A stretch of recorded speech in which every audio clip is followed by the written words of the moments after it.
अयोध्येत येत्या 22 जानेवारीला श्री रामलल्लाची प्राणप्रतिष्ठा करण्यात येणार आहे।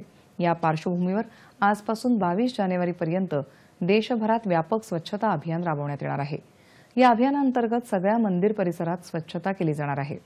राम मंदिर प्राणप्रतिष्ठेनिमित्त देशभरात सर्व मंदिरात स्वच्छता अभियान राबवण्यात येत आहे।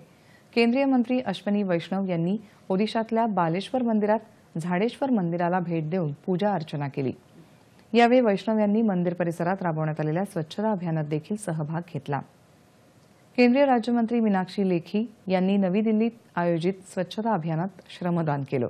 भाजपचे राष्ट्रीय अध्यक्ष जे.पी. नड्डा यांनी देखील नवी दिल्लीतल्या गुरु रविदास मंदिरातल्या स्वच्छता अभियानात सहभाग घेतला। उत्तर प्रदेशचे मुख्यमंत्री योगी आदित्यनाथ यांनी अयोध्येत राबवण्यात आलेल्या स्वच्छता मोहिमेत सहभाग घेतला। यावेळी त्यांनी स्वच्छ तीर्थ अभियानाचा देखील प्रारंभ केला। तसंच महानगरपालिकेच्या स्वच्छता वाहनांना हिरवा झेंडा दाखवला।